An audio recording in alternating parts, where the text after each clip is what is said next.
ఓ చక్కటి ప్రత్యేకమైన దివ్య సందేశం లేఖనాల్లో నుంచి అపోస్తులైన పౌలు వారి 3వ సువార్త దండయాత్ర 69th లెసన్ 69వ పాఠం.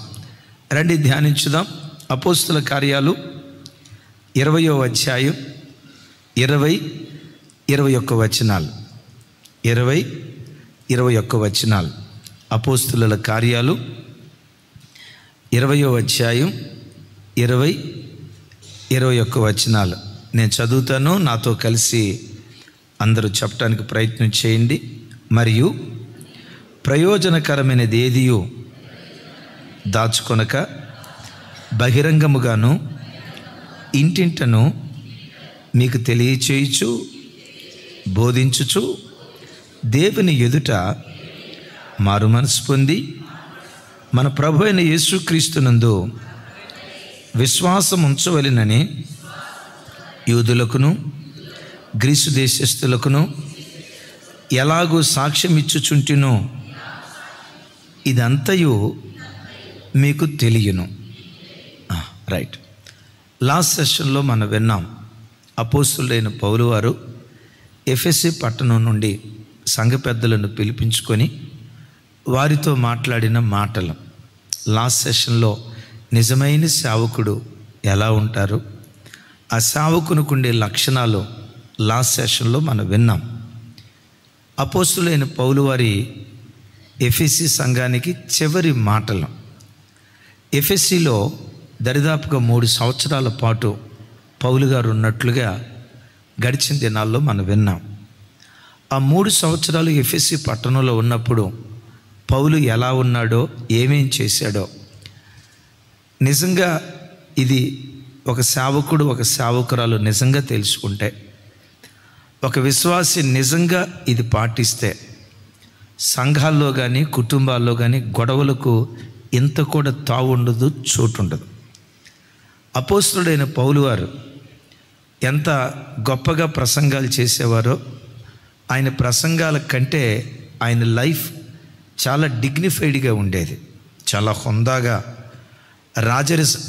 రాజస్వం ఉట్టిపడేటట్లుగా చాలా హుందాగా ప్రవర్తించేవాడు.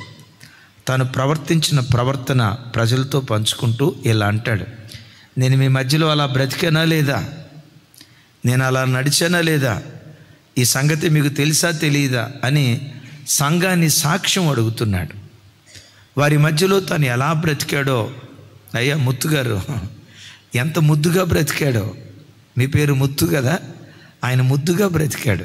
ఎంత ముద్దుగా బ్రతికాడో విచిత్రం. చూడండి 20వ వచనం నేను చదువుతాను. 20-21 నాతో కలిసి చెప్పండి. మరియు ప్రయోజనకరమైనది ఏదియో దాచుకొనక బహిరంగముగాను ఇంటింటను మీకు తెలియచేయుచు బోధించుచు వచ్చి తిని. ఇక్కడ ఆగుదాం. అందరూ నా వైపు చూడాలి. పౌలు గారు చెప్తూ ఏమంటాడంటే, నేను బహిరంగంగా ఇంటింటా తిరుగుతూ రహస్యంగా మీకు కొన్ని విషయాలు చెప్తూ వచ్చా. ఏం చెప్పానో తెలుసా? ప్రయోజనకరమైనది ఏది నేను దాచుకోలేదు. అంటే కొన్ని దాచుకున్నాడు, కొన్ని దాచుకోలేదు. ప్రతి విశ్వాసి కూడా లోకంలో తన కళ్ళ ముందు జరిగేవి కొన్ని కోట్ల లక్షల సంగతులు చూస్తాడు, లక్షల కొలది వార్తలు వింటాడు. దాచుకోవలసినవి దాచుకోవాలి, విప్పాల్సినవి విప్పాలి, చెప్పాల్సిన చోట చెప్పాలి, చెప్పాల్సిన విషయాలు చెప్పాలి, మౌనంగా ఉండాల్సిన విషయాల్లో మౌనంగా ఉండాలి. పౌలు గారు ఇక్కడ ఏమంటాడంటే, ప్రయోజనకరమైనది ఏది నేను దాచుకోకుండా, ఈ మాట వీళ్ళకి చెప్తే వీళ్ళకి ప్రయోజనం అని ప్రయోజనం అనుకున్న మాట ఏది నేను దాచలేదు. ఇది నిష్ప్రయోజనం అన్న మాట నా గుండెల్లో దాచుకున్నా. అంటే ఎంత హుందాగా డిగ్నిఫైడ్గా పౌలు బ్రతికేవాడో చూడండి. ఊరక నోటికొచ్చినట్లుగా వరిలేవాడు కాదు, ఏది పడితే అది వాగేవాడు కాదు. ఆ సమయంలో ఎవరి గురించి ఏది మాట్లాడాలి చూస్తే, ఏది చెప్పాలి చూస్తే ఊరక ఇది డబ్బాలో రాళ్ళు వేసినట్లుగా లొడలొడ మాట్లాడేవాడు కాదు. ఎంత కంట్రోల్డ్ పర్సనో. తన నోటి మాటను ఎంత జాగ్రత్తగా కాపాడుకునేవాడో ఆయన అంటాడు, ప్రయోజనకరమైనది ఏది దాచుకోకుండా ఇంటింటా బహిరంగంగా నేను తెలియచేస్తూ వచ్చా. ఓసారి సోక్రటీస్ అనే ఓ మహా గొప్ప తత్వవేత్త దగ్గరికి ఆయన శిష్యుడు పరిగెత్తుకుంటూ వచ్చాడట. ఏమరా ఎంత ఆయాసపడుతున్నావంటే, సహజంగా మనం ఎప్పుడు ఆయాసపడతామంటే ఇతరులు కుట్టేదన్నా తెలిస్తే 10 మంది చెవిలో ఊదేదాకా మనిషి ఆయాసం పాయాసం అయిపోతుంది. ఓ 10 మందికి చెప్పిన తర్వాత కానీ అమ్మయ్యా రిలాక్స్ అయిపోయాను అన్నట్లుగా మనిషి ఫీల్ అయిపోతాడు. ఈ దరిద్ర బుద్ధులు మనుషులకు ఉంటాయి, ఈ పెంట బుద్ధులు మనుషులకు ఉంటాయి. అలాగే ఎవరి సంగతో ఆయన శిష్యుడికి తెలిసిందట. పరిగెత్తుకుంటా వచ్చి ఆయాసపడతా ఉంటే, ఏంట్రా ఆయాసపడుతున్నావు అంటే, అయ్యా మన ప్రాంతంలో ఉండే పలానా రమేష్ ఏం చేశాడో తెలుసా అని అన్నాడంట. రమేష్ ఏం చేశాడో తెలుసా అని అంటంతో సోక్రటీస్ గారు అన్నారంట, ఒరే బాబు నువ్వు చెప్పేది నాకు చెబుతుకొని నేను కూడా వింటా. అయితే నువ్వు చెప్పే ముందు నేను వినే ముందు 3 ప్రశ్నలు అడుగుతా, ఆ తర్వాత నువ్వు సమాధానం చెప్పు. నువ్వు చెప్పబోయేది నీ కళ్ళతో చూసావా అన్నాడంట. అయ్య బాబోయ్ నేను చూడలేదండి, అందరూ అనుకుంటున్నారండి అన్నాడంట. నీ కళ్ళతో చూసావా? 1 సెకండ్ రాజేష్, నీ కళ్ళతో చూసావా? చెల్లి పేరేంటి? హనీ, నీ కళ్ళతో చూసావా? కళ్ళతో చూడలేదు సార్, ఊర్లో అందరూ అనుకుంటున్నారు. సరే, నీ కళ్ళతో చూడలేదు. రెండవది అడుగుతా, నువ్వు చెప్పబోయేది ఖచ్చితం అన్న సంగతి నీకు తెలుసా? ఎస్, ఇది జరిగింది ఖచ్చితం. ఏదో రమేష్ అంటున్నావు కదా, రమేష్ను గురించి ఏదో చెప్తున్నావు కదా, నువ్వు చెప్పబోయే సంగతి ఖచ్చితం అన్న సంగతి నీకు తెలుసా? ఖచ్చితమో కాదో సార్, కాకపోతే అందరూ అనుకుంటున్నారు, నా చెవును పడింది, అందుకని మీకు జారేస్తున్నాను అన్నాడు. ఖచ్చితం కాదన్న సంగతి నీకు తెలుసు, ఖచ్చితమో కాదో నీకు తెలియదు, రెండవది నీ కళ్ళతో చూడలేదు. సరే చెబుతుకొని నీ ఆయాసాన్ని నేను ఎందుకు కాదనాలా? మూడో మాట అడుగుతా, నువ్వు చెప్పబోయే దానివల్ల నాకేమన్నా ప్రయోజనమా? అందరు వినాలి ఈ మాట. నువ్వు చెప్పబోయే దానివల్ల నాకేమన్నా ప్రయోజనమా అన్నాడట. ఆ వ్యక్తి అన్నాడట, సార్ నాకు ప్రయోజనం లేదు, నీకు ప్రయోజనం లేదు, మన ఇద్దరికి ఏ ప్రయోజనం లేదు సార్ అన్నాడట. వెంటనే సోక్రటీస్ అన్నాడట, నీకు నాకు ప్రయోజనం లేని నిష్ప్రయోజనమైన మాటలు నా దగ్గర చెప్పకు. Shut up ever mouth. మూసుకో. వాళ్ళ సంగతులు వీళ్ళ సంగతులు, ఈ పనికి మళ్ళీ పెంట నాకెందుకు చేస్తావు? అది నిజమో కాదో నీకు తెలియదు, ఎవరో అనుకుంటున్నారు అన్నావు, నీ కళ్ళతో చూశాను, నీ కళ్ళతో చూడలేదు అన్నావు. రెండవది నీకు ప్రయోజనం కాదు, నాకు ప్రయోజనం కాదు, ఇలాంటి విషయాలు నా దగ్గర చెప్పొద్దని సున్నితంగా తిరస్కరించాడంట. అందుకనే ఆ సోక్రటీస్ మహా గొప్ప తత్వవేత్త అయ్యాడు. మనుషులకు ఉండే బుద్ధి ఏంటో తెలుసా? అయ్యా రమేష్ వాళ్ళ ఇంట్లో ఏం జరిగిందో తెలుసా అని అంటంతో ఒక్కొక్కడి చెవి శాట చెవి అయిపోద్ది, ఏనుగు చెవి అయిపోద్ది. ఏం జరిగిందో తెలుసా అంటంతో తమ్ముడా ఏం చేస్తారు చెప్పండి, అబద్ధం ఆడకుండా చెప్పండి. ఏం జరిగింది బ్రదరు, ఏం జరిగింది వాళ్ళ ఇంట్లో? జరిగి ఉంటుంది కదా, నాకు తెలుసు అని కొంతమంది పెంటంతా పోగేసుకొని కొంతమంది బ్రతుకులు పెంట బతుకులు అయిపోతాయి. జీవితంలో 5 విషయాలు ఎక్కడ ఎప్పుడు ఎవరి దగ్గర పంచుకోవద్దు, అవి గుండెల్లోనే దాచుకోవాలి. ఒకవేళ నువ్వేదైనా చెప్పేటప్పుడు ఇది వీనికి ప్రయోజనమా కాదా, ప్రయోజనం అనుకున్న మాటే చెప్పు. ఎవరైనా నీతో ఏదైనా చెప్పబోయేటప్పుడు చెప్తున్నాను, సొల్లు మాటలో, పరిగిమాలిన మాటలో, కూటికి గుడ్డకు రాని మాటలో, ముసలమ్మ ముచ్చట్లు ఎప్పుడు జీవితంలో వినటానికి చెవి యొగ్గకు. ఆ వ్యక్తి చెప్పబోయే మాట నీ ఆధ్యాత్మిక జీవితానికి ఏవైనా ప్రయోజనం కలగబోతుందంటే, నీ భక్తి జీవితానికి, నీ ప్రార్థనా జీవితానికి, నీ విశ్వాస జీవితానికి ఏదైనా ప్రయోజనం కలగబోతుందంటే చెవులు రిక్కించి విను. నిష్ప్రయోజనమైన మాటలను పెంటతో సమానంగా ఎంచుకొని అసహించుకుంటూ ఉండు. మానవ జీవితంలో ఏది దాచుకోవాలి, ఏది బయటకు చెప్పకూడదు. మొట్టమొదటి మాట చెప్తాను, ఇంటి గుట్టు. నీ ఇంటి విషయాలు ఉంటాయి చూసావు, నీ ఇంటి గుట్టు ఎప్పుడు ఎక్కడ ఎవరి దగ్గర పొరపాటున నీ ఇంటి గుట్టు పొరపాటున బయట చెప్పొద్దు. చాలాసార్లు నేను లైవ్లో చెప్పాను, చిన్న షార్ట్ మెసేజ్ కూడా ఉంది.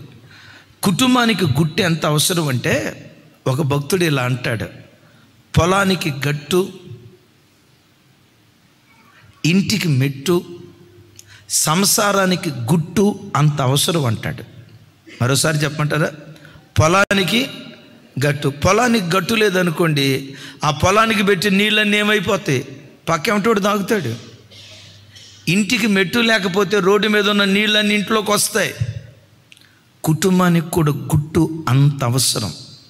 కొంతమంది చూడండి, దారిని పోయే దానిని కూడా పిలిచి, సార్ రాత్రి మా ఆయన కొట్టాడు సార్, శతకు కొట్టాడు సార్, ఆడ మనిషి అనేది కూడా చూడకుండా కుక్కను బాదినట్టు బాదాడు సార్, మా ఓడు మారేటట్టుగా ప్రార్థన చేయండి అని కూరగాయలు అమ్ముకునేవాడికి చెప్పి, పాలు అమ్ముకునేవాడికి చెప్పి, దారిని పోయే దానికి ఏసన్న గారు చెప్తారు, ఒకసారి పాలు పోసేవాడికి రోజు చెప్తూ ఉండేదట, రాత్రి కొట్టాడు మా ఆయన, మొన్న కొట్టాడు మా ఆయన, ఒళ్ళు చూడు ఎట్లా కమిలిందో అని చెప్తే వాడు విని విని విని ముగింపులో అన్నాడంట, పద్దాకలు వాడి చేత కొట్టించుకునేదానికంటే నాతో పాటు వచ్చే అన్నాడంట.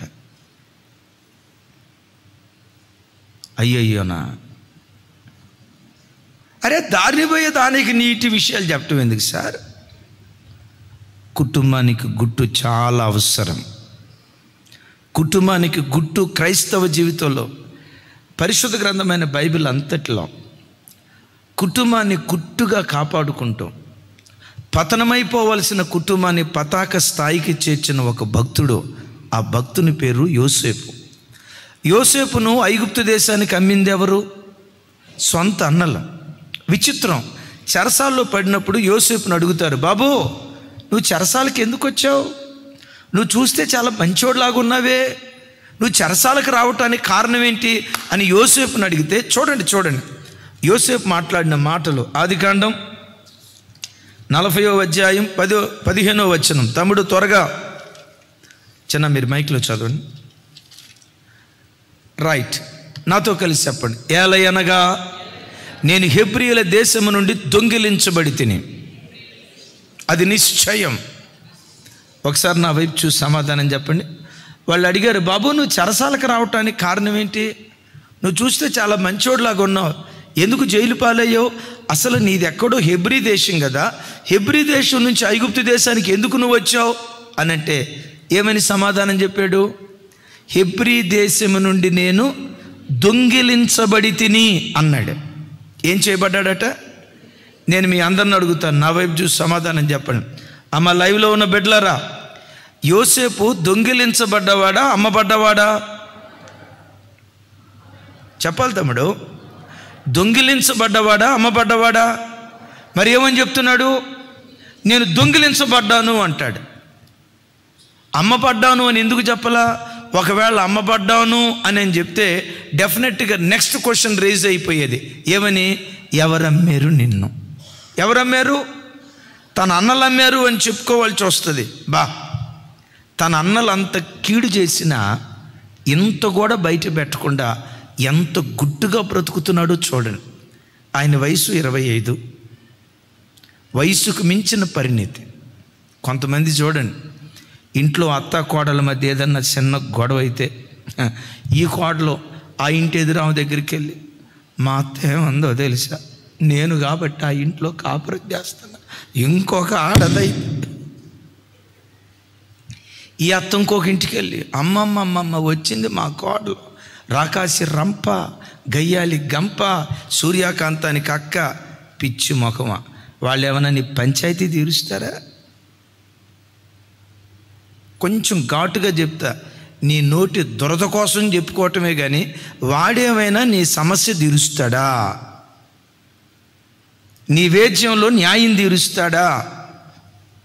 వాళ్ళకి చెప్పుకొని ఉపయోగం ఏముంది? నీ ఇంటి గుట్టు బయట పెట్టుకోవటమేగా. నీ భర్త గుట్టు, నీ భార్య గుట్టు, నీ అత్త గుట్టు, నీ కోడలు గుట్టు బయట పెట్టుకోవలసిన అవసరం ఏముంది? యోసేపు 25 సంవత్సరాల వయసు కలిగిన మంచి యవనస్తుడు ఎంత పరిపక్వత కలిగి మాట్లాడుతున్నాడో చూడండి. నిశ్చయముగా నేను హెబ్రీ దేశము నుండి దొంగిలించబడ్డా. ఆ చిన్న మాట అసలు ఆ కుటుంబాన్ని ఎంత ఆశీర్వదించిందో నేను ముందుకు చెప్తాను. ఇక్కడే కాదు, ఆ తర్వాత అధ్యాయంలో చూడండి, ఇంకొక మాట కూడా జ్ఞాపకం చేస్తాను. 45వ అధ్యాయం 1వ వచనం నుంచి 4వ వచనం వరకు నాతో కలిసి అందరూ కొంచెం పెద్దగా చెప్పండి. అప్పుడు యోసేపు తన యొద్ద నిలిచిన వారందరి ఎదుట తన్ను తాను అణుచుకొన జాలక నా యొద్ద నుండి ప్రతి మనుషుని వెలుపలికి పంపివేయుడని బిగ్గరగా చెప్పాను. యోసేపు తన సహోదరులకు తన్ను తాను తెలియజేసినప్పుడు ఎవరునూ అతని ఎదుట నిలిచి ఉండలేదు. అతడు ఎలుగెత్తి అడవగా ఐగుప్తీయులు ఫరో ఇంటి వారు వినిరి. అప్పుడు యోసేపు, నేను యోసేపును, నా తండ్రి ఇంకా బ్రతికున్నాడా అని అడిగినప్పుడు అతని సహోదరులు అతని సముఖమందు తొందరపడి అతనికి ఉత్తరమియ్యకపోయిరి. అంతటి యోసేపు నా దగ్గరకు రండని తన సహోదరులతో చెప్పినప్పుడు వారు అతని దగ్గరకు వచ్చిరి. అప్పుడు అతడు ఐగుప్తునకు వెళ్ళునట్లు మీరు అమ్మివేసిన మీ సహోదరుడైన యోసేపును నేనే. తాను యోసేపు అన్న సంగతి అన్నలకు బయలుపరుచుకోవాలి. ఇప్పుడు సడన్గా ఐగుప్తీయులందరూ అక్కడ ఉన్నారు. వాళ్ళందరి మధ్యలో నేనే యోసేపుని అని అంటంతో వెంటనే అన్నలు అనేవాళ్ళు, తమ్ముడా నిన్ను అనవసరంగా అమ్మేసేవరా, మమ్మల్ని క్షమించండిరా అని చెప్పేవాడు. ఒకవేళ అన్నలు ఆ మాట కనుక చెప్పుంటే ఐగుప్తీయులు వినేవాళ్ళ కాదా? ఐగుప్తీయులు విని ఎవరికి జారేసేవాళ్ళు? రాజా, యోసేపు మనకు అబద్ధం చెప్పాడు, నేను అమ్మబడ్డాను అన్నాడు, నేను దొంగిలించబడ్డాను అన్నాడు. యోసేపు దొంగిలించబడ్డవాడు కాదంట, అమ్మబడ్డవాడంట. అడుగుంటాడు ఫరో, ఎవరమ్మారంట? ఇంకెవరయ్యా, వాళ్ళ అన్నలే అమ్మారంట అని ఉండేవాళ్ళు. చూడండి, ఐగుప్తీయులు ఎదుటుంటే బిగ్గరగా అరుస్తున్నాడు, మీరందరూ బయటికి వెళ్ళిపోండి. ఎవరిని? ఐగుప్తీయుల్ని బయటికి వెళ్ళిపోమంటున్నాడు. అన్నలందరూ నిలిచున్నప్పుడు ఇక్కడ అంటాడు, ఐగుప్తునకు అమ్మివేసిన యోసేపును నేనే. వాళ్ళ ముందు చెప్పాడా, వాళ్ళు లేనప్పుడు చెప్పాడా? అమ్మ కొంచెం గట్టిగా చెప్పాలి. ఎంత గుట్టు మనిషో చూడండి, ఎంత గుట్టుగా ప్రవర్తిస్తున్నాడో చూడండి. ఎందుకు ఇంత గుట్టుగా ప్రవర్తించాడు? చెరసాల్లోనేమో అమ్మబడ్డాను అన్నాడు, చెరసాల్లోనేమో దొంగిలించబడ్డాను అన్నాడు. ఇక్కడేమో వాళ్ళందరినీ పారిపోమన్నాడు. దుఃఖం అంతటిని అలుచుకొని వాళ్ళు వెళ్ళిపోయిన తర్వాత శోకాలు తీసి ఏడుస్తున్నాడు. ఈ ఏడ్పు ఎక్కడి దాకా వినబడిందంట? వెంటనే ఎదురున్న అన్నలు, యోసేపు యొక్క అన్నలన్న సంగతి ఫరో రాజుకు తెలిసిన తర్వాత ఫరో రాజు యోసేపు కబురు పంపిస్తాడు. ఏమయ్యా యోసేపా, మీ అమ్మ, మీ నాన్న, మీ తమ్ముళ్ళు బతికున్న సంగతి మాకు ఒక్క మాట చెప్పకపోతే కరువు కాలంలో వాళ్ళు అక్కడ ఉండటం ఎందుకో, వాళ్ళని కూడా వచ్చేసేమను. ఐగుప్తు దేశంలో సారవంతమైన నేల వాళ్ళకి ఇస్తా, సారవంతమైన చోట వాళ్ళు బ్రతుకుతారు, వాళ్ళని వచ్చేసేమను అని ఫరో తనంతట తానే యోసేపు కబురు పంపించి ఆ ఇంటి వారందరూ రావటానికి బండ్లు అన్నిటినీ పంపించి యాకోబు ఇంటి వారందరూ 70 మంది ఐగుప్తులో కొన్ని సంవత్సరాల పాటు బ్రతకటానికి కావలసిన ప్రతిదీ ఫరోనే సమకూర్చాడు. కొన్ని సంవత్సరాల పాటు యాకోబు కుటుంబీకులు బహు సంతోషంగా బ్రతికారు. ఇక్కడ ఒక మాట అంట, ఒకవేళ యోసేపే గనక అక్కడ గుట్టుగా ఉండకుండా ఇంకేముంది, మా అన్నలే నన్ను నమ్మారు, ఒక్కొక్కడు దుర్మార్గుడు, ద్రోహి, నా జీవితాన్ని ఇట్లా చేశారు అని ముందు చెరసాల్లో చెప్పాడు అనుకోండి, ఇప్పుడు యోసేపే గనక ఫరో దగ్గర కబురు పంపించి, సార్ మా నాన్న బ్రతికే ఉన్నాడట, మా అన్నోళ్ళు కనాన్లో ఉన్నారట, కొంచెం వాళ్ళని తెచ్చుకుంటా సార్, కొంచెం అనుమతి ఇవ్వండి సార్ అనే గనక ఫరోతో అంటే, ఫరో ఏమనేవాడో తెలుసా? ఎవరన్నా నాయన తీసుకొచ్చేది? మీ అన్నలా? మీ అన్నలు ఏం చేశారు? నిన్ను అమ్మారుగా. నిన్ను అమ్మిన మీ అన్నలు ఇక్కడికి వస్తే దేశాన్ని కూడా అమ్ముతారా బాబు? నీకు ఒక నమస్కారం, మీ అన్నలకు ఒక నమస్కారం. మీ అన్నలే కనుక ఇక్కడికి వస్తే దేశాన్ని అమ్ముతారా నాయన? నీ సహవాసానికి ఒక దండం. మీ అన్నలు పొరపాటున ఇక్కడికి రావద్దు అని ఉండేవాడు కదా. గుట్టుగా బ్రతికిన ఆ ఒక్క మాట యాకోబు ఇంటిని నిలవబెట్టడానికి దేవుడు కృప చూపించాడు. యేసయ్యకు మహిమ కలుగును గాక. కొంచెం గట్టిగా చెప్దాం ఆమేన్. ప్రయోజనకరమైనదే మనం బయలుపరచాలి, కానీ నిష్ప్రయోజనమైనది ఏది మనం బయలుపరచకూడదు. ఏది బయలుపరచకూడదంటే మనిషి జీవితంలో ఇంటి గుట్టు పొరపాటును బయలుపరచకూడదు. రెండవ మాట అంటే మన ఇంటి గుట్టేమో దాచిపెట్టి బయట ఉన్న బజారు పాలు చేద్దామంటారా? మీరు అట్టా చేసేటట్టే ఉన్నారు, ఒక్కరికి చెప్పట్లా. సరే, నీ ఇంటి గుట్టేమో జాగ్రత్తగా, అమ్మమ్మమ్మమ్మమ్మ నీ ఇంటి విషయం ఎంత కూడా బయటకు తెలియదు, నీ ఇంటి విషయం ఎంత కూడా బయటకు తెలియకుండా భలే గుట్టు మనిషిగా ఉంటారు కొంతమంది. చూడండి, వాళ్ళ ఇంటి గుట్టు మాత్రం అబ్బబ్బబ్బో గప్చుప్ సాంబార్ బుడ్డి, సైలెంట్గా ఉంటారు. ఇక బయట వాళ్ళ దగ్గరికి వచ్చేసరికి చూసారా, 5 పైసల ఖర్చు లేకుండా గ్రామస్తులందరికీ మనవి చేయనదేమనగా చాటింపేస్తారు. పరుని గుట్టు ఎప్పుడు బయట పెట్టద్దు, పరుని బలహీనత ఎప్పుడు బయట పెట్టద్దు. చూడండి ఆ మాట, సామెతల గ్రంథం 11వ అధ్యాయం 13వ వచనం. 11వ అధ్యాయం 13వ వచనం. కొండెగాడై తిరుగులాడువాడు పరుని గుట్టు బయట పెట్టును, నమ్మకమైన స్వభావము గలవాడు సంగతి దాచును. బిడ్లరా, ఈ మాట నీ క్యారెక్టర్ తెలియజేస్తుంది. ఒకసారి చూడండి, నువ్వు బయట వాళ్ళ గుట్టు పదే పదే గుసగుసలాడుతున్నావు అంటే, సిస్టరు వాళ్ళ అమ్మాయి ఏం చేసిందో తెలుసా, వాళ్ళ అబ్బాయి ఏం చేశాడో తెలుసా, వాళ్ళ ఆయన ఏం చేశాడో తెలుసా, వాళ్ళ భార్య ఏం చేసిందో తెలుసా అని పద్దాకలు ఈ పెంట మాటలే ఒక వ్యక్తి మాట్లాడుతున్నాడంటే వాడు ఎవడో తెలుసా? కొండెగాడు. ఎవరతను?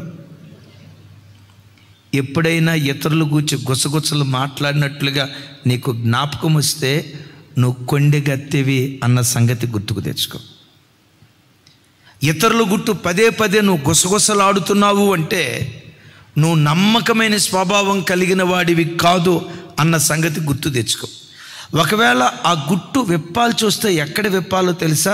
పరిష్కరించగలిగిన వాని దగ్గరే విప్పాలి, కానీ ఊరంతా చాటింపేసావంటే నువ్వు కొండెగాడివని అర్థం. విన్నారా? కొండెగత్తివని అర్థం. పరుని గుట్టు పదే పదే నువ్వు బయట పెడుతున్నావంటే నీ స్వభావం నమ్మకమైన స్వభావం కాదు, అపనమ్మకత్వం కలిగిన వాడివని ఈ లేఖనం సెలవిస్తూ ఉంది. అందుకే నేను ఎప్పుడు చెప్తా కదా, ఏ వ్యక్తిలోనైనా మంచి ఉంటే మైకులో చెప్పు, చెడు ఉంటే చెవిలో చెప్పు. ఆమెన్ చెప్పండి గట్టిగా. ఏం చెప్పాను తమ్ముడా? ఆమెన్ చెప్పమన్నానా? ఏం చెప్పమన్నా చెప్పండి. మంచి ఉంటే మైకులో చెప్పు. ఎవరిలోనైనా నువ్వు మంచి చూస్తే, రాజేష్లో మంచి చూసావు, బా రాజేష్ ఎంత మంచోడో, రాజేష్ భార్య ఆ చెల్లి ఎంత మంచిదో, ఆ పద్మకి ఎంత మంచిదో, అదిగో అనురాధకి ఎంత మంచిదో, ఇదిగో ఈ తమ్ముడు ఎంత మంచోడో, అబ్బాబ్బాబ్బాబ్బా మా ముద్దు వచ్చినట్టే ఉంటాడు, మా ఐజక్ గారు ఎంత మంచోడో, ఫిలోమాన్ గారు ఎంత మంచోడో. మంచి ఉంటే మైకులో చెప్పు. ఎవరి చెడైనా తెలిస్తే, ఎవరి చెడు నీకు తెలిసిందో ఆ వ్యక్తి చెవిలోనే నువ్వు చెప్పాలి. కానీ మనిషి గుణం ఏంటో తెలుసా? దీనికి రివర్స్. ఎదుటోళ్ళు మంచి ఉంటేనేమో సాటుని చెప్తాడు, చెడుంటే ఊరంతా సాటింపేస్తాడు. దేవుని బిడ్డలారా, దేవుని కృపను బట్టి చెప్తున్నాను, నా జీవితంలో ధైర్యంగా ఈ మాట అనగలుగుతా. ఎవరితోనైనా మాట్లాడేటప్పుడు ఇప్పుడు నేను చెప్పే మాట ఈ సిస్టర్కి ఉపయోగమా కాదా, ఈ బ్రదర్కి ఉపయోగమా కాదా, ఇతనికి ప్రయోజనం, ఈ మాట చెప్పటం ఇతనికి ప్రయోజనం అని అంటేనే చెప్తా. ఉపయోగం లేని మాట, గాలి మాట, పోసుకోలు మాట, యేసు నామం పేరిట ఆయన కృపను బట్టి నా నోటి నుంచి రాదు. నేను మాట్లాడను. ఏళ్ల ముందు వాళ్ళ గూర్చి, వాళ్ళ ముందు ఏళ్ల గూర్చి గుసగుసలాడిన జ్ఞాపకం దేవుని ఎదుట ఆనబెట్టి చెప్తున్నాను. ఒకవేళ నేను అతిశయంగా మాట్లాడితే నన్ను క్షమించండి. ఈ గుణం కూడా నా ప్రభు ఇచ్చిందే. ఈ గుణం కూడా ఐజాక్ గారి బలహీనత ఎబెనేజర్ గారి ముందు చెప్పినట్టు కానీ, ఎబెనేజర్ గారి ఇంటి గుట్టు ఐజాక్ గారి ముందు చెప్పినట్లు కానీ, ఐజాక్ గారి గుట్టు రమేష్ గారి దగ్గర చెప్పినట్టు కానీ, రమేష్ గారి గుట్టు సురేష్ గారు చెప్పినట్లుగా, సురేష్ గారి గుట్టు రమేష్ గారు చెప్పినట్లు కానీ, ఈ రోజు వరకు నా 22 సంవత్సరాల సేవా జీవితంలో దేవుని కృపను బట్టి ఈ రోజు వరకు లేదు. ఎందుకు చెప్పనో 4 కారణాలు చెప్తా. మీరిద్దరు ఎట్లాంటి చిన్న ఇజ్రాయేల్ రాజు, అందరు నా వైపు చూడాలి. సంఘాలు పతనం అయిపోవటానికి ఒకళ్ళు ఇటు ఉండండి, ఒకళ్ళు ఇటు ఉండండి. ఇజ్రాయేల్ చెడు చేశాడు, ఆ సంగతి నాకు తెలిసింది. రాజు నాకు బాగా క్లోజు. ఇజ్రాయేల్ చేసిన చెడు రాజు దగ్గర పొరపాటుని చెప్పను. ఇజ్రాయేల్ చెడు ఇజ్రాయేల్ దగ్గరే చెప్తా, రాజు చెడు రాజు దగ్గరే చెప్తా.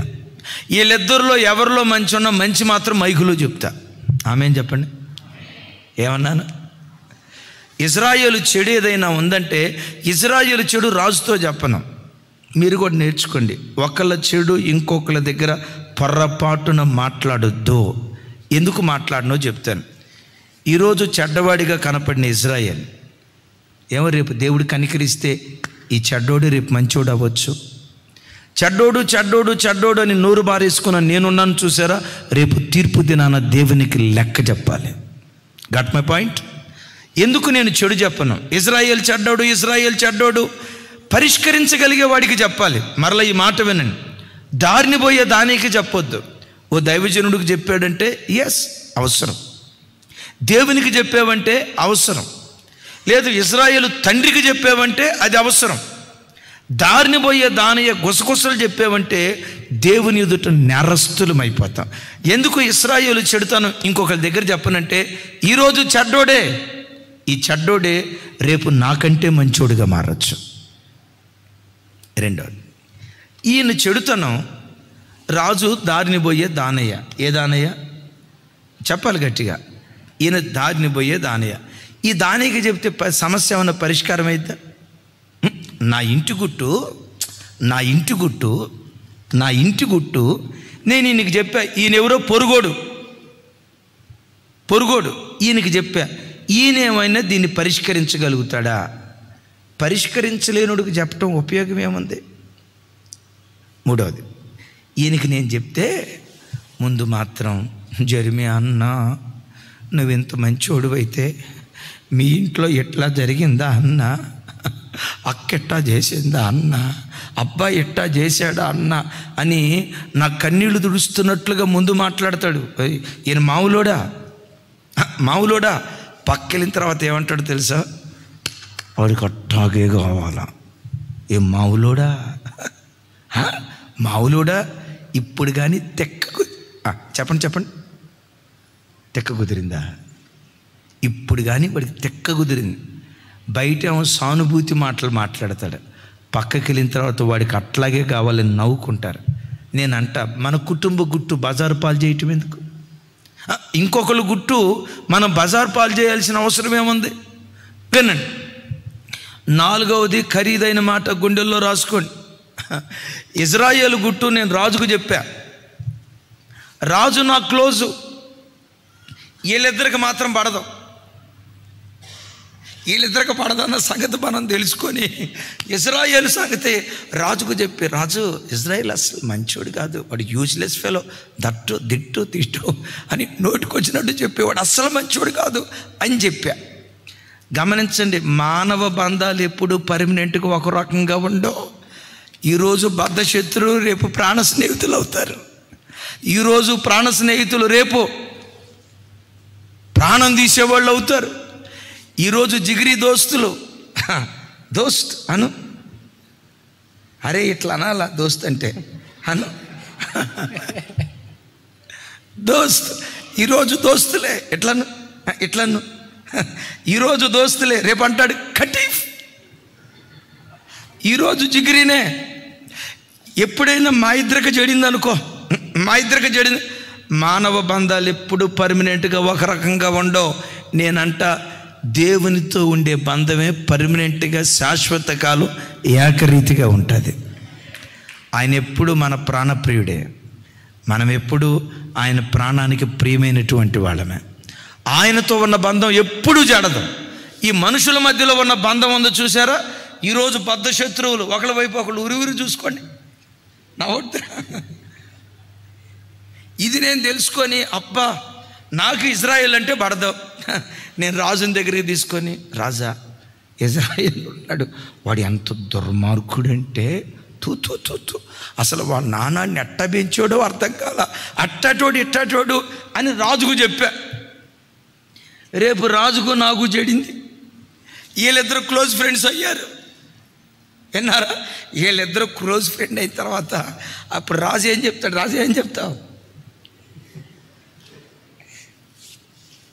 అప్పుడు ఇజ్రాయేల్ ఏమవుతాడు? పేకల దాకా కోపం అయిపోద్ది. ఒకటి, ఈరోజు చెడ్డోడు రేపు మంచోడు అయిపోతాడు. ఎందుకు ఒకటి చెడు గురించి మాట్లాడాలి? రెండవది, ఇతని చెడు ఇతనికి చెప్తే వచ్చిన లాభం ఏంటి, ప్రయోజనం ఏంటి? ఈయనేమైనా పరిష్కరించగలుగుతాడా? నా ఇంటి గుట్టు ఈయనకి చెప్తే బయటికి వెళ్ళి చులకనగా ఎగతాళిగా మాట్లాడతాడు.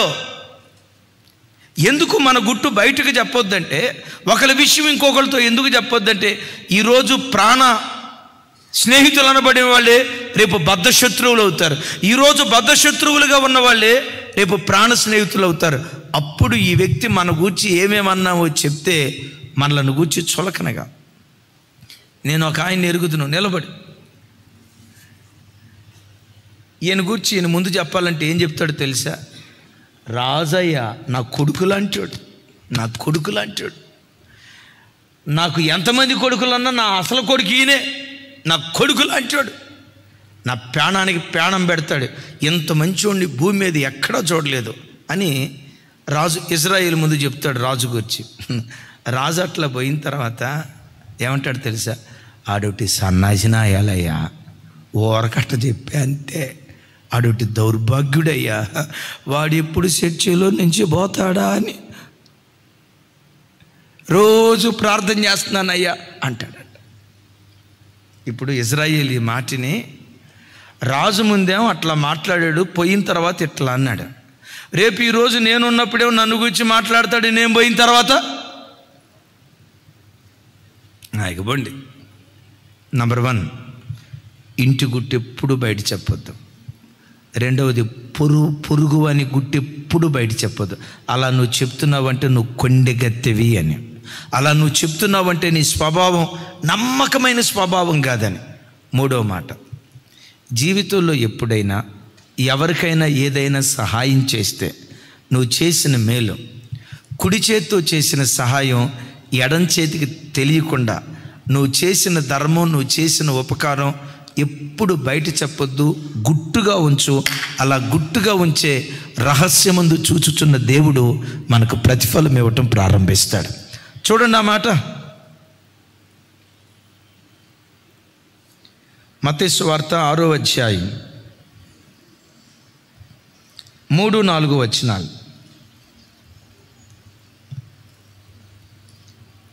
మత్తయి సువార్త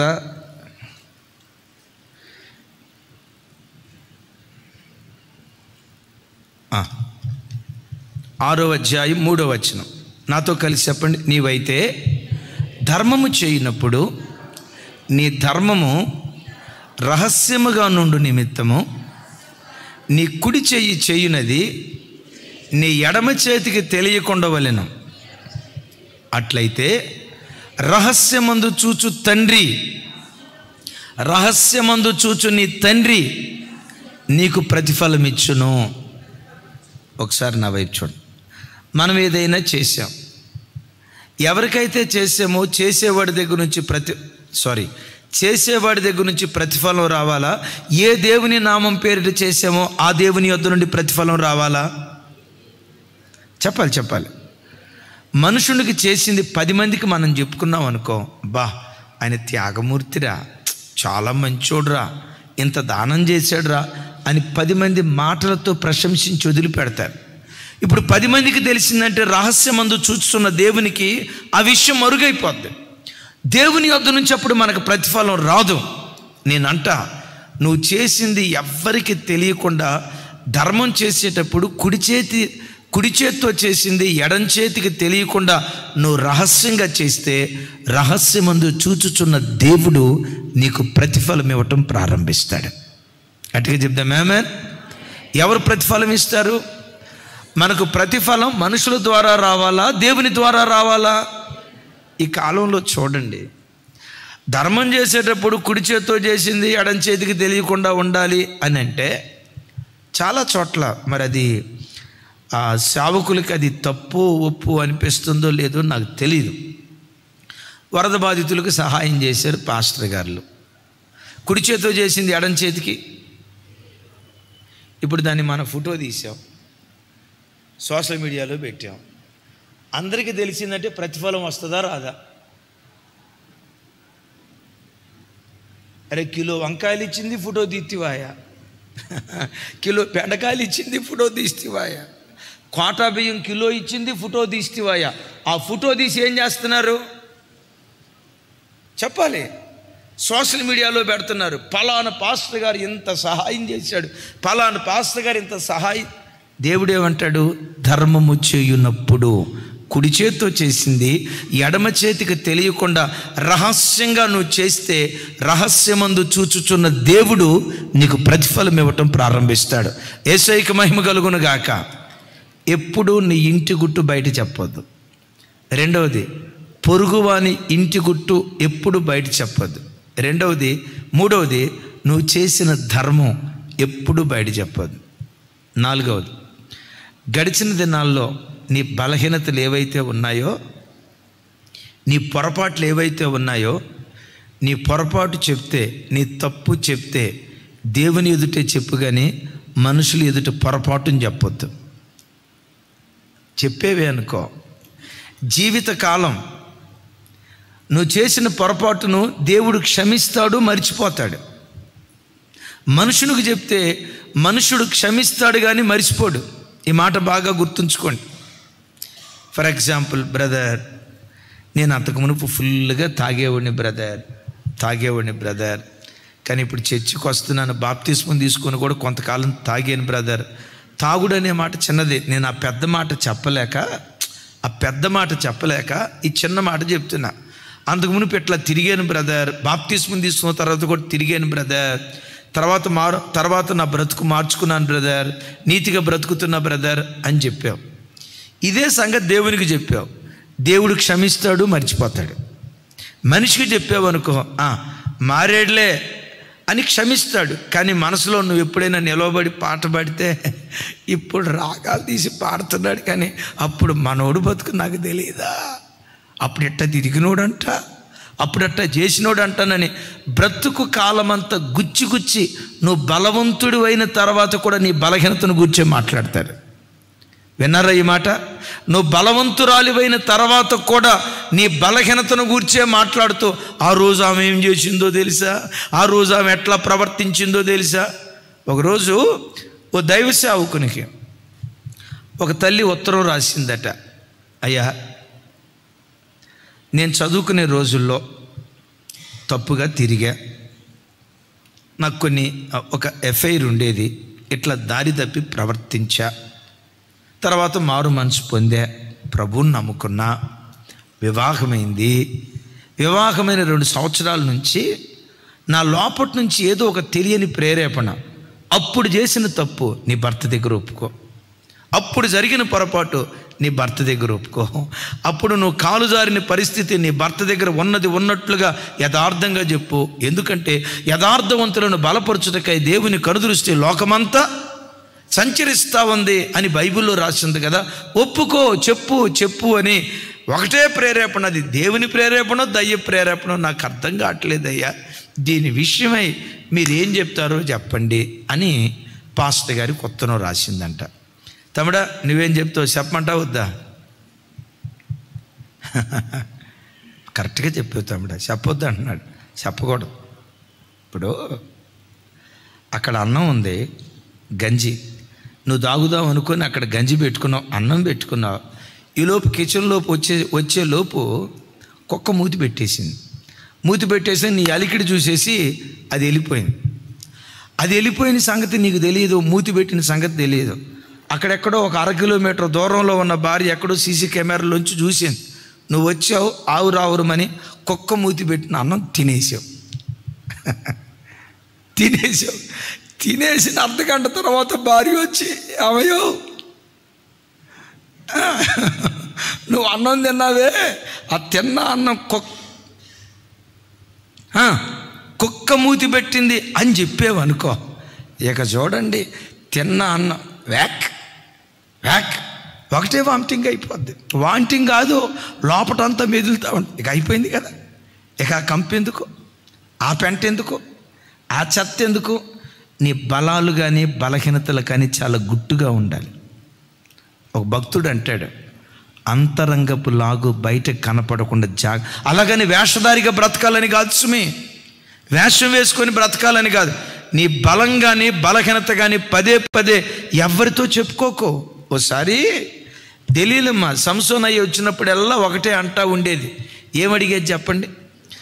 అదిగో చూసారా, సంసోన్ వచ్చినప్పుడల్లా, ఇప్పుడు సహజంగా మానవ భాషలో చెప్తాను, ప్రియురాలు కదా, ప్రియుడు రావటంతో హార్లిక్స్ తాగుతావా, బూస్ట్ తాగుతావా, బోర్నవీటా తాగుతావా, చికెన్ ఫ్రై చేయమంటావా, మటన్ ఫ్రై చేయమంటావా, ఈ అడిగేది కాదు దెలీలమ్మ. ఏమడిగేదో తెలుసా? సమోసానా, నీ బలం ఎక్కడ, నువ్వేం చేస్తే బలహీనుడు అయిపోతావు, ఏం చేస్తే బలహీనుడు అయిపోతావు అని తన బలహీనతను ఒకసారి చెప్పాడంటే, సైతాన్ గడ ఆ ఒక్క మాటను బట్టి బలాఢ్యుని బలహీనుడిగా మార్చాడు. జీవితంలో ఎప్పుడు ఇంటి గుట్టు బయటికి చెప్పొద్దు. రెండవది, పొరుగువాని గుట్టు చెప్పొద్దు. కుడి చేతితో చేసింది ఎడం చేతికి తెలియనియొద్దు.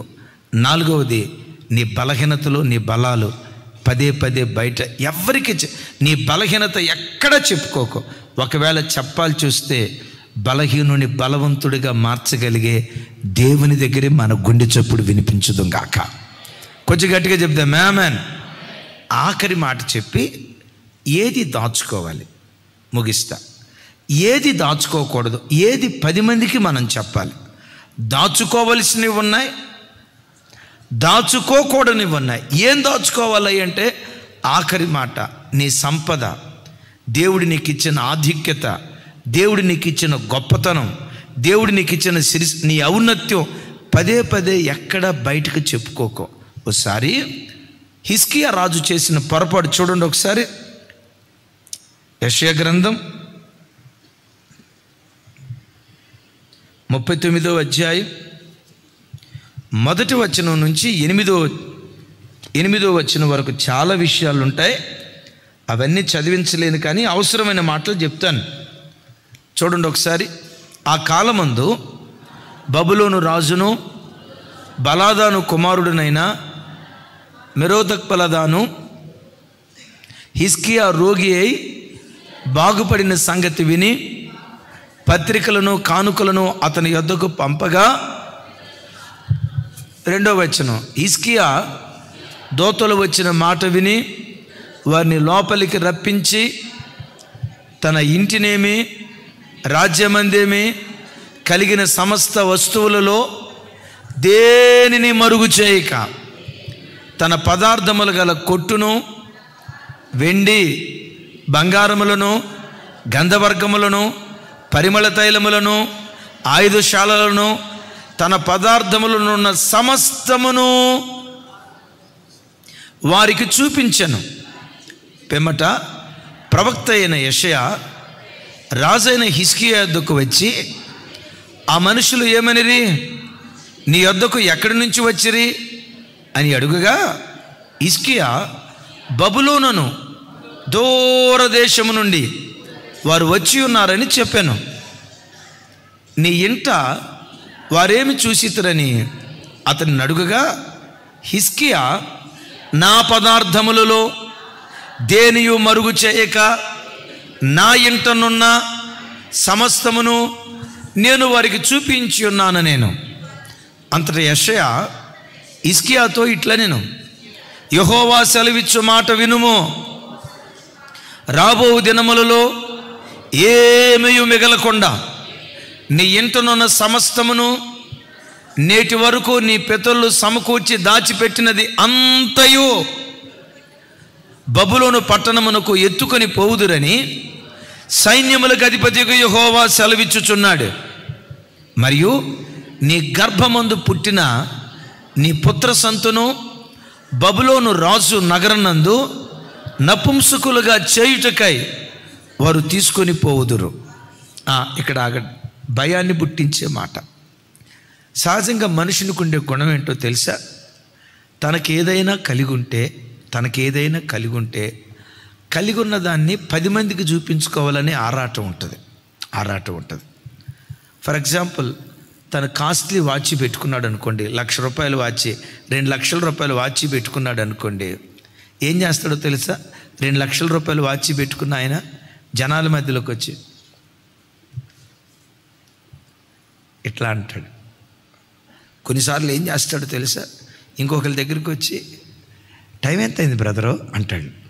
వాచ్ ఉంటుంది, నీకు వాచ్ ఉంది కదా, అదే టైం కరెక్టా కాదా చూస్తున్నాను అని ఇట్లా అంటాడు. వాచ్ చూపిస్తాడు.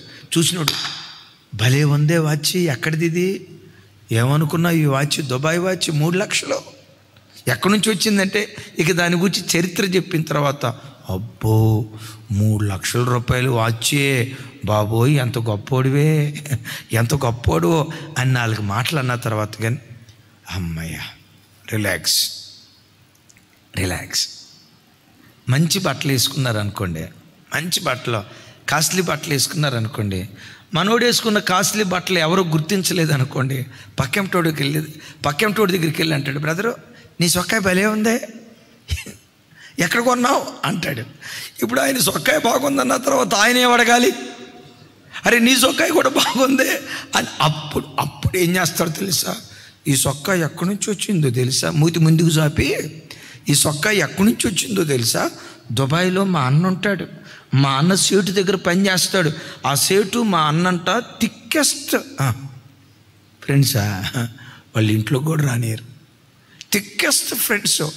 దుబాయ్లో సేటు వాడే డ్రెస్సు నాకు మా అన్న పంపించాడు, దాని సొక్కాయ ఖరీదెంత, దాని గుండీలు ఖరీదెంత, ప్యాంట్ ఖరీదెంత అంటే అప్పుడు విన్న ఆయన, అమ్మో నువ్వు చిన్నపాటి సేటులాగే ఉన్నావే అని అంటే కానీ ఎస్ రిలాక్స్ అవుతాడు.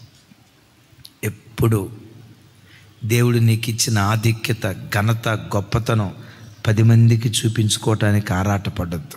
10 మందికి చూపించుకోవటానికి ఆరాటపడద్దు. హిజ్కియా ఏం చేశాడో తెలుసా? హిజ్కియాను చూడటానికి బబులోను దేశం నుంచి రాజులు వచ్చారు.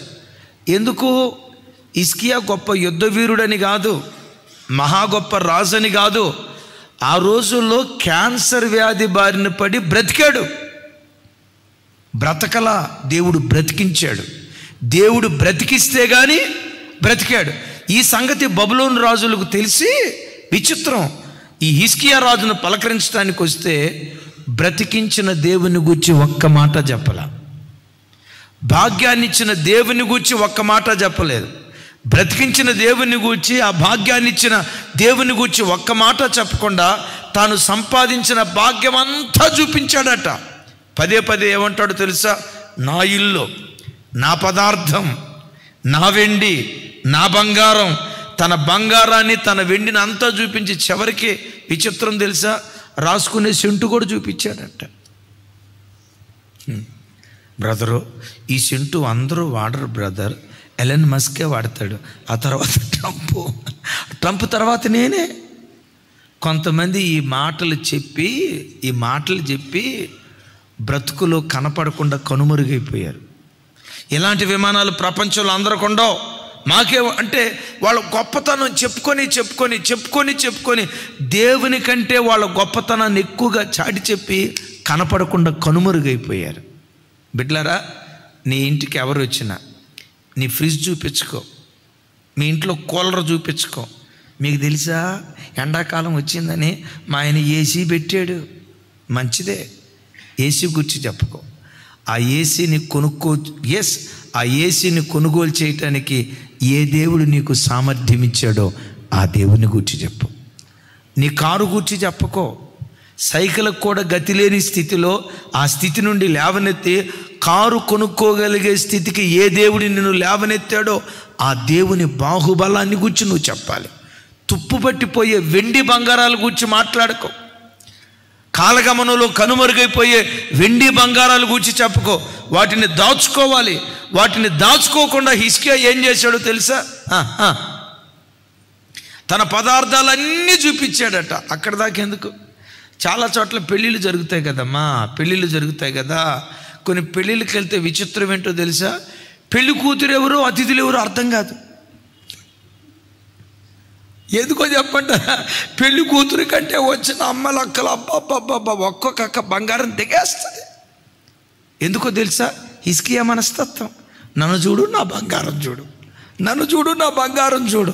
ఒకవేళ ఇంట్లో బంగారం లేకపోయినా అరువైనా తెచ్చుకొని. ఒకసారి షాపుల్లో ఒక రోల్డ్ గోల్డ్ షాప్ ఉంది. నేను అక్కడేదో ఒక వస్తువు కొనడానికి అక్కడ ఆగాను. ఒక ఆమె అటు ఇటు తిరుగుతుంది, అదిగా ఇది అని.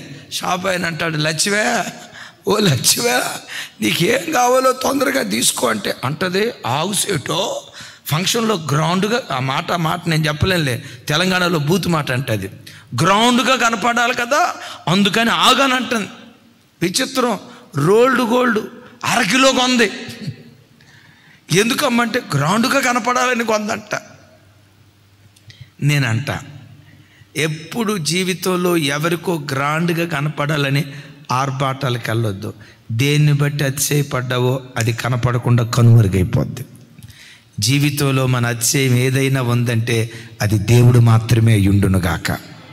ఒకవేళ నీ కొడుకులు గొప్పోళ్ళు అయితే ఉప్పొంగొద్దు. ఆ కొడుకును ఏ దేవుడు గొప్పోడిగా చేశాడో ఆ దేవుడే నీ అతిశయమై ఉండాలి. గొప్ప ఇల్లు దేవుడు నీకు ఇస్తే ఇల్లు నీ అతిశయమై ఉండకూడదు. ఆ ఇల్లు కొనుగోలు చేయటానికి ఏ దేవుడు సామర్థ్యం ఇచ్చాడో ఆ దేవుడే మన అతిశయమై ఉండునుగాక. హిజ్కియా, నీ బంగారాన్ని బట్టి అతిశయపడ్డావు కదా, నీ వెండిని బట్టి అతిశయపడ్డావు కదా, నీ ధనధాన్యాలను బట్టి అతిశయపడ్డావు కదా. రాగల కాలంలో ఏది మిగలకుండా నీవు కానీ నీ పితరులు కానీ దాచినదంతా బబులోను రాజు తీసుకొని వెళ్ళిపోతాడు. భయంకరమైన మాట అంటాడు. తర్వాత నీ కుమారులను వాడు నపుంసకులుగా మారుస్తాడు. విన్నారా? ఎప్పుడు మన భాగ్యం 10 మందికి చూపించుకొని మనం అతిశయపడొద్దు. ఆ భాగ్యాన్ని ఏ దేవుడు మనకిచ్చాడో ఆ దేవుడే మన అతిశయమై ఉండునుగాక. చప్పట్లు కొడుతూ దేవునికి స్తోత్రాలు చెప్దాం. జీవితంలో 5 విషయాల్లో మనం గుట్టుగా ఉండాలి. పొరపాటున బయటకు చెప్పకూడదు. ఏం చెప్పకూడదు? ఇంటి గుట్టు, రెండవది పొరుగువాని గుట్టు, నీ ధర్మాన్ని గూర్చిన గుట్టు, మూడవది, నాలుగవది నీ బలహీనతను గూర్చిన గుట్టు, ఐదవది నీ ధనధాన్యాలను గూర్చిన గుట్టు. బయటికి చెప్పుకోకుండా అది గుండెల్లో దాచుకోవాలి.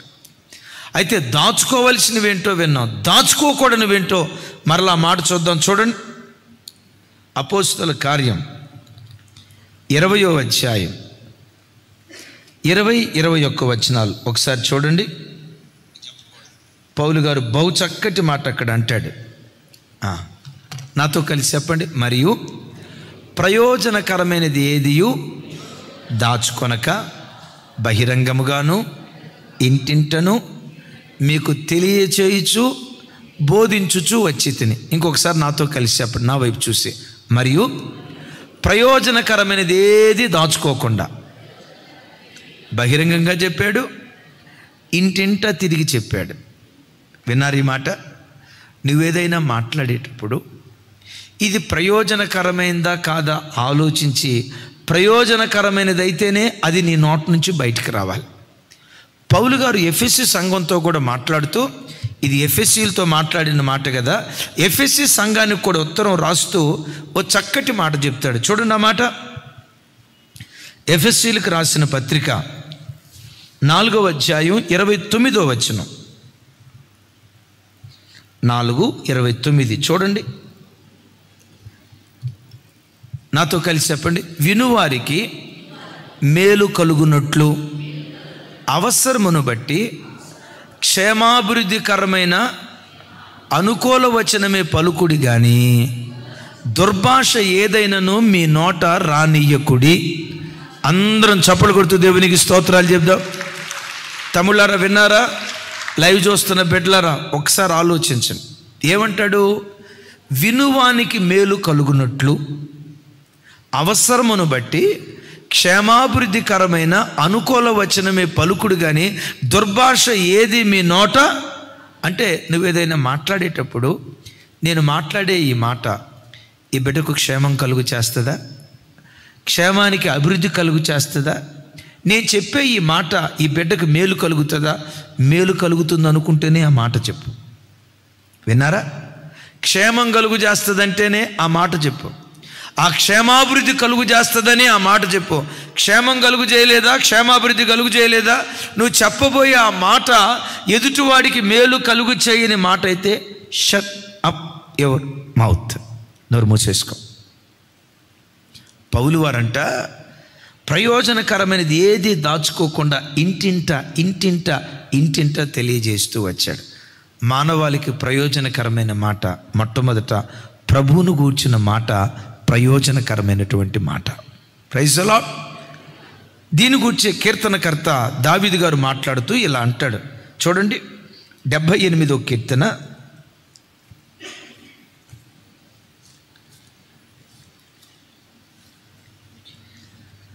78వ కీర్తన 4వ చరణం నుంచి 8వ చరణం వరకు చూడండి. 78వ కీర్తన 4వ చరణం నుంచి 8వ చరణం వరకు కొంచెం పెద్దగా చెప్పండి. యెహోవా స్తోత్రార్హ క్రియలను, ఆయన బాహుబలమును, ఆయన చేసిన ఆశ్చర్య కార్యములను దాచకుండా వాటిని వారి పిల్లలకు మేము చెప్పెదము.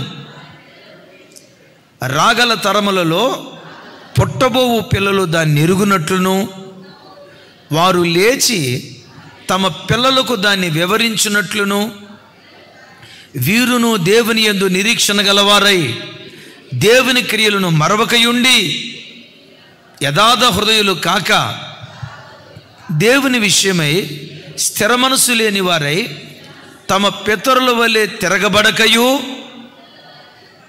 మూర్ఖతయు తిరుగుబాటును గల ఆ తరమును పోలి ఉండకయు వారు ఆయన ఆజ్ఞలు గైకొనున్నట్లు మా పిల్లలకు దాచకుండా మేము చెప్తాము అంటారు. హల్లెలూయా.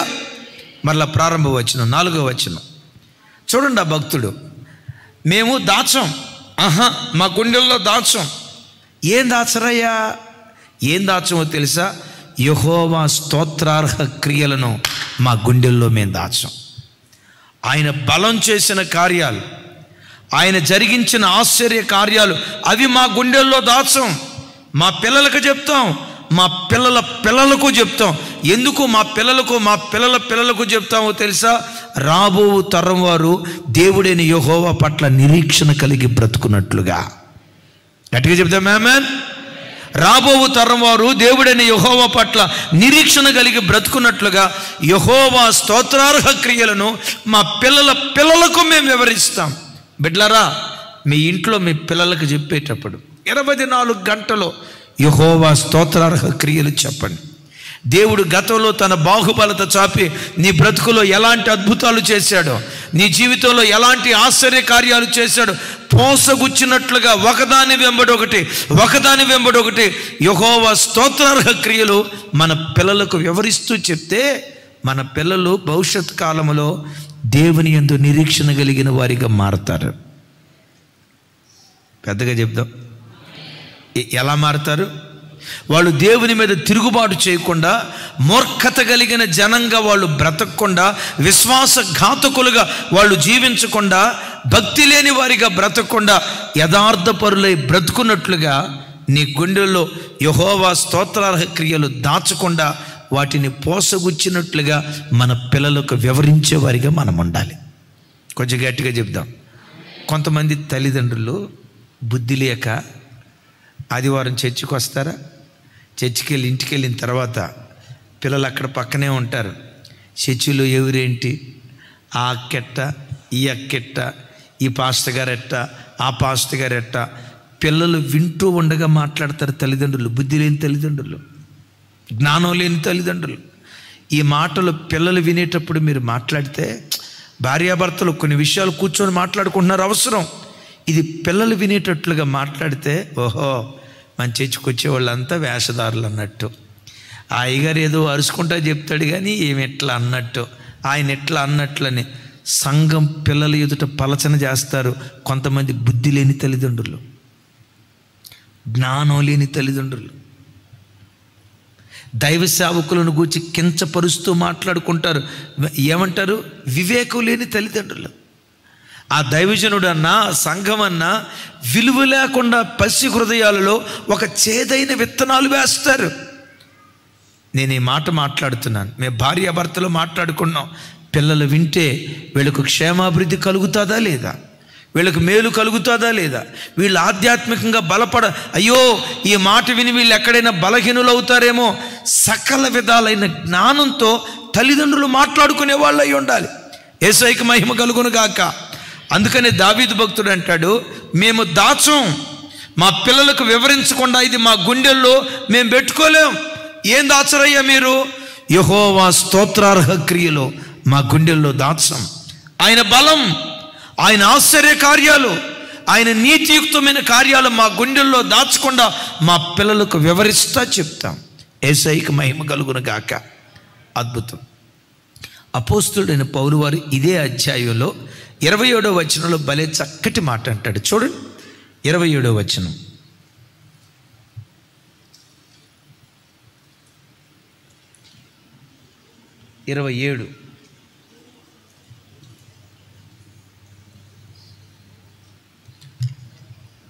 అపోస్తుల కార్యం 20వ అధ్యాయం 27వ వచనం.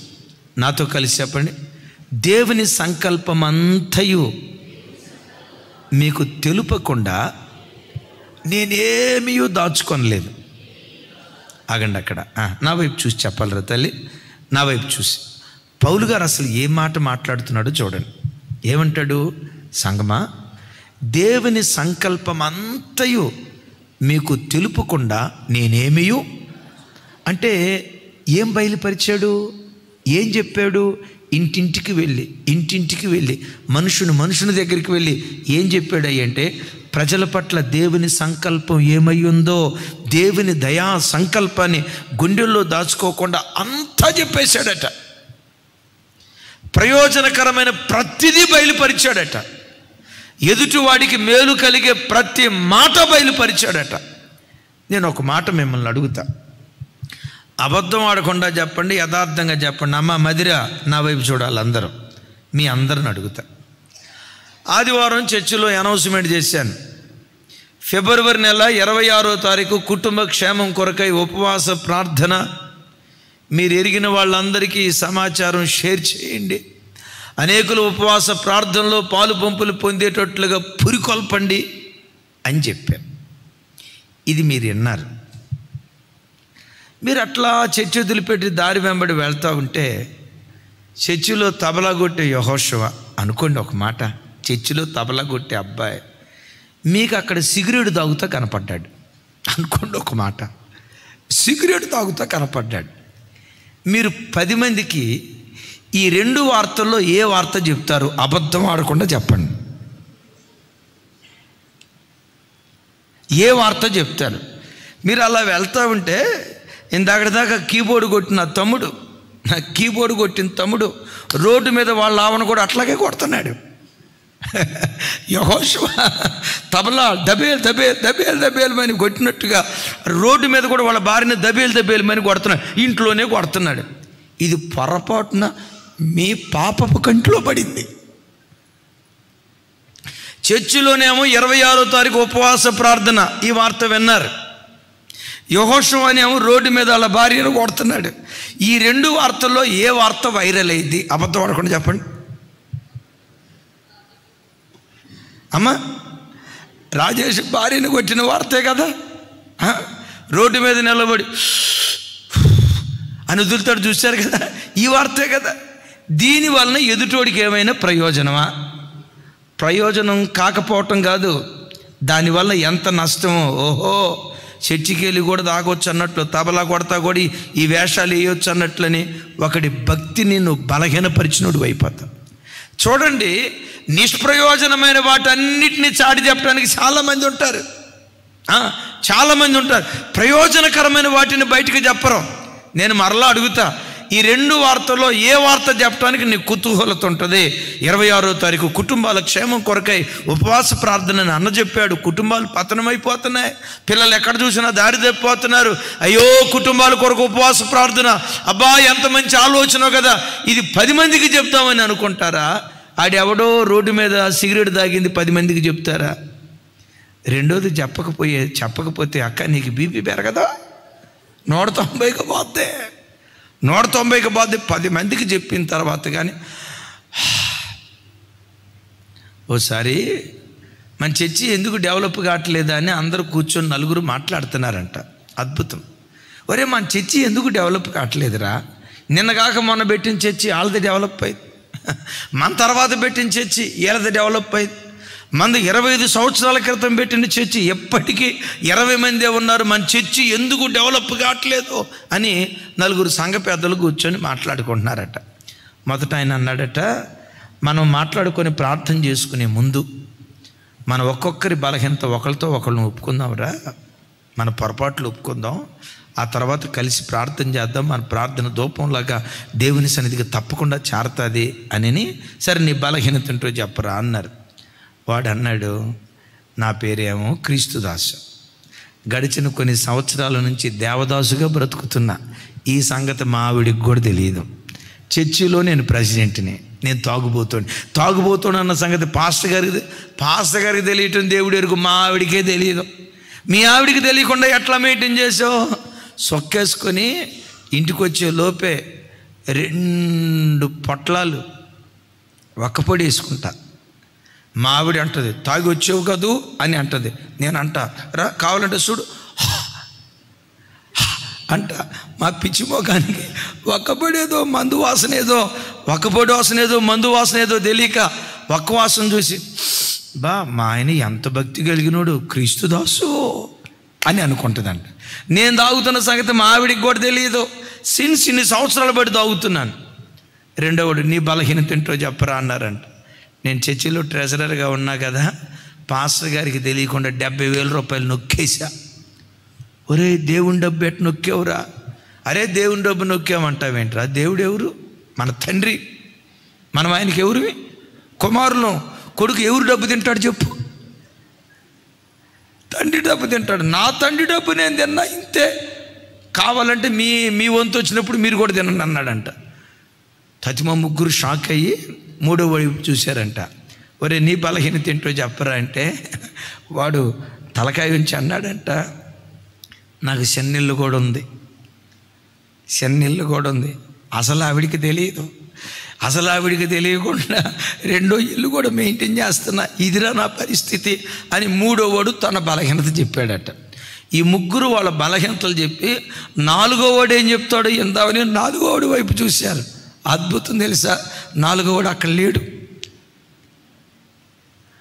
ఆడు పారిపోతున్నాడట, పరిగెత్తుతున్నాడట. వీళ్ళు అడుగుతున్నారు, రేయ్ మా గుట్టు అత్తయ్యన్నా, నీ గుట్టు చెప్పలేదేంట్రా, నీ బలహీనత ఏంటో చెప్పరా అంటే వాడు అంటాడట, అయ్యా నాకొక బలహీనత ఉంది. అరే అర్జెంటుగా నీ బలహీనత ఏంటో చెప్పరా. నాకొక బలహీనత ఉంది.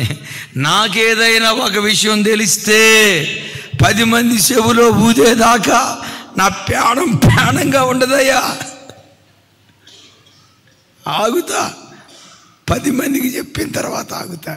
చూడండి ఏ బ్యాచ్. ఇట్లాంటి బ్యాచ్ ఉంటే చర్చిలు డెవలప్ అవుతాయా? బిడ్డలారా, జ్ఞాపకం చేస్తా, దేవుని సంకల్పం ఏదైతే ప్రభువును గూర్చిన వార్త ఏది దాచుకోకుండా పదే పదే కూర్చున్న లేచిన ప్రభువును గూర్చిన వార్త మనం బయలుపరచుదాం గాక. గట్టిగా చెప్దాం ఆమేన్. ఏ వార్త బయలుపరచాలి? ప్రభువును గూర్చిన వార్త ఏది. రెండవది, ఈ మాట ఎదుటివాడికి ప్రయోజనం అని నీకు అనిపించిందా? ప్రయోజనకరమైన మాట ఏది దాచుకోవద్దు. అనుకో, ఆ రోజు 3 గంటలు దేవుని సన్నిధిలో నువ్వు ప్రార్థన చేశావు. 3 గంటలు ఆ రోజు కన్నీళ్లతో దేవుని పాదాలు తడిపావు.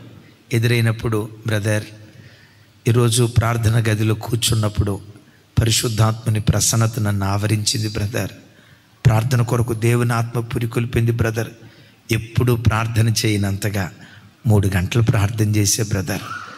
ఆత్మ నన్ను పురికొల్పుతూ ఉంటే ప్రార్థన చేయటానికి మోకాళ్ళు ఉనితే కళ్ళలో నుంచి కన్నీళ్లు ధారలాగా ప్రవహించి బ్రదర్.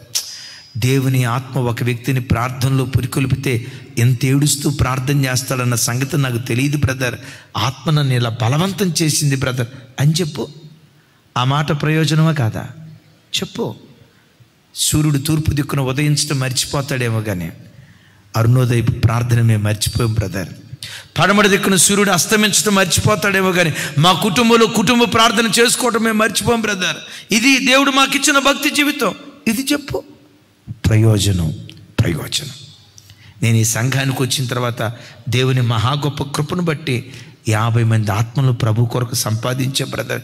నేను ఎట్లా సువార్త చెప్తానో తెలుసా? ఎలా ప్రజలు ప్రభుతో తిరిగేటట్లుగా సువార్త నా ఉద్యోగ స్థలంలో చెప్తాను. ఇది చెప్పు. ఇది ప్రయోజనం. నా కుటుంబం, మా పిల్లలు చిన్నతనం నుంచి పరిచర్యలు పెరిగారు. ఇలా పరిచర్యలు పెరగటాన్ని బట్టి మా కుటుంబాన్ని దేవుడు మర్చిపోలేదు బ్రదర్. అన్నెప్పుడు చెప్తారు కదా, పరిచర్య చేసే కుటుంబాల నుండి ప్రవక్తలను లేవనెత్తుతాడని, పరిచర్య చేసే కుటుంబాల్లో నుండి పాలకులను దేవుడు లేవనెత్తుతాడని. నా పిల్లల్ని పాలకులు చేశాడు బ్రదర్, నా పిల్లల్ని ప్రవక్తలు చేశాడు బ్రదర్ అని చెప్పు. విన్నవాడు ఏం చేస్తాడో తెలుసా? నేను కూడా అట్లా పరిచర్య చేయాలి, మా పిల్లలు కూడా అట్లా పరిచర్య చేయాలి. ప్రయోజనకరమైనది ఏది దాచుకోకు. ప్రభువును గూర్చిన వార్త ఏది దాచుకోకు. మూడవది, పాపాన్ని దాచుకోకు. అంటే పాపాన్ని దాచుకోవద్దంటే నీ పాపం ఇంటి పక్కోడికి చెప్పమని కాదు నాయన, నీ పొరపాటు ఇంటి పక్కోడికి చెప్పమని కాదు. ఎవరికి చెప్పాలి? అతిక్రమములు దాచిపెట్టువాడు వర్ధిల్లడు, వాటిని ఒప్పుకొని విడిచిపెట్టేవాడు దేవుని కనికరాన్ని పొందుతున్నాడు. యేసయ్యకి మహిమ కలుగును గాక. పెద్దగా చెప్దాం ఆమేన్. ఏది దాచుకోవాలి, ఏది దాచుకోకూడదు? నంబర్ 1, నీ ఇంటి గుట్టు బయట పెట్టద్దు. రెండవది, పొరుగువాని కుట్టు బయట పెట్టద్దు. కుడి చేత్తో చేసిన ధర్మం బయట పెట్టద్దు. నీ బలహీనతలు బయట పెట్టద్దు. దేవుడు నీకు ఇచ్చిన భాగ్యం, నీకు ఇచ్చిన సంపద, నీకు ఇచ్చిన శ్రేష్టమైన ఈవులు బయట పెట్టద్దు. దాచుకో. మరేం దాచుకోకూడదు? 1, ప్రభువును గూర్చిన వార్త ఎప్పుడు దాచుకోవద్దు. పౌలు వారు ఇంటింటా తిరిగి మారు మనసు పొందండి అయ్యా, దేవుని రాజ్యం వస్తుంది, పరిశుద్ధాత్మ పొందుకోండి అయ్యా అని ఇంటింటా తిరిగి ఈ వార్త చెప్పాడట. ప్రభువును గూర్చిన వార్త ప్రయోజనకరమైన వార్త. ప్రయోజనకరమైనది ఏది దాచుకోకుండా నీ ఆత్మీయ అనుభవాలు పంచుకో.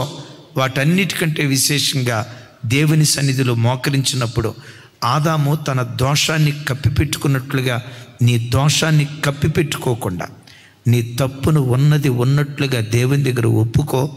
దేవుని కనికరం పొందుకోవటానికి మనం అర్హులమవుతాం. యేసు నామం పేరిట ఈ రాత్రి దైవ సన్నిధికి వచ్చిన మన ఒక్కొక్కడి మీద దేవుని కనికరం దిగివచ్చును గాక. ఆమేన్.